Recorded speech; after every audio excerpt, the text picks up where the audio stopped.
Bonsoir à toutes et tous et bienvenue dans Masked Singer, la quotidienne. Je suis heureux de vous retrouver dans un nouvel endroit. Je suis depuis ma voiture pas du tout bien rangée, devant un parking, sur un parking devant un cimetière. Voilà, je suis venu me recueillir sur la tombe du fantôme et de l'horloge qui nous ont quittés hier soir. Ils ont été éliminés aux portes du top 10.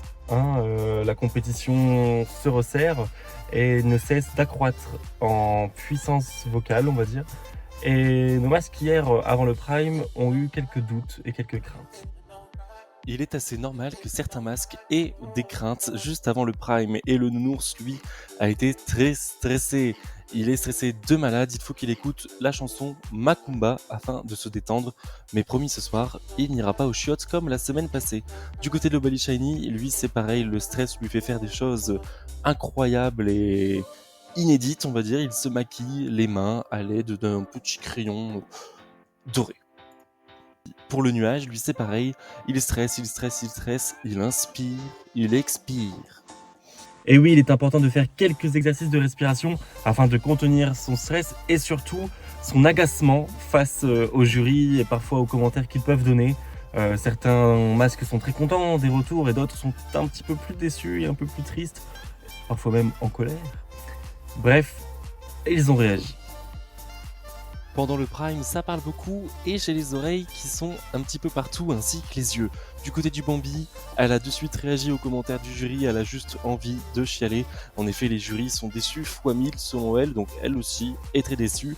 Plus jamais elle ne choisit une chanson plate comme ça, nous dit-elle. Du côté du cornet de frites, il réagit aux commentaires de Formal qui selon lui était une paralysie du sommeil tellement c'était long et autres. Je ne sais pas comment expliquer ce commentaire de la part du cornet de frites. En tout cas, du côté du nuage, il ne sait pas actuellement comment prendre les conseils de notre jury dans l'ensemble, mais malgré tout, incroyable pour elle d'avoir un plus 5. En effet, c'était la première à recevoir un bonus et en effet, elle part avec une belle note à 93,5 sur 100.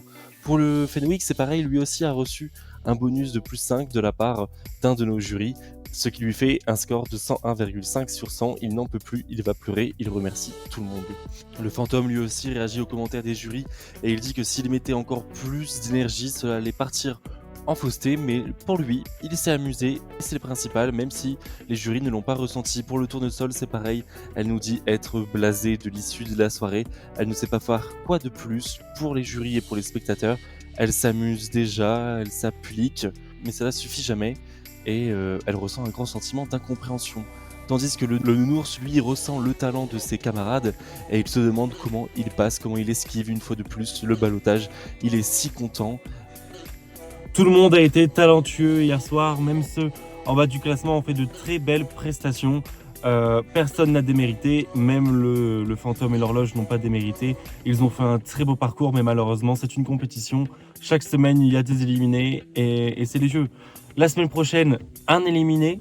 C'est fini les doubles éliminations, fini les doubles tristesses, les doubles pertes. On n'aura qu'une seule perte à prier, on va dire. Et gros prime la semaine prochaine, en effet, thème années 80, mais en plus, duel de ballottage. En effet, le dernier du classement choisira un autre masque qu'il affrontera au ballottage et à l'issue de ce ballottage, un éliminé comme d'habitude. Allez, hop, hop, hop, on s'y remet au boulot, c'est parti. Du côté du Fenwick, lui, il a plein d'idées de chansons pas connues, il aimerait en tester, mais pour l'instant, ses meilleures idées, c'est des chansons un petit peu mainstream. Du côté du cornet de frites, il a une idée. S'il est 10ème la semaine prochaine, il affronte le Fenwick en duel de ballottage. Allez hop, dehors le tracteur. Bien sûr, tout ceci n'est que du second degré. Pour le hibou, lui c'est pareil, il découvre une chanson version Chipmunk, absolument banger, absolu, gigantesque selon lui. Va-t-il devenir un petit écureuil ? Voilà, c'est la fin de cette quotidienne. Merci à vous d'avoir suivi une fois de plus ce petit moment de quelques minutes que je prends un plaisir chaque jour et chaque semaine à vous offrir en essayant de rendre les choses très intéressantes. Enfin, du moins, je l'essaye et je l'espère. Rendez-vous demain aux alentours de 18h-20h pour une nouvelle quotidienne. Bisous.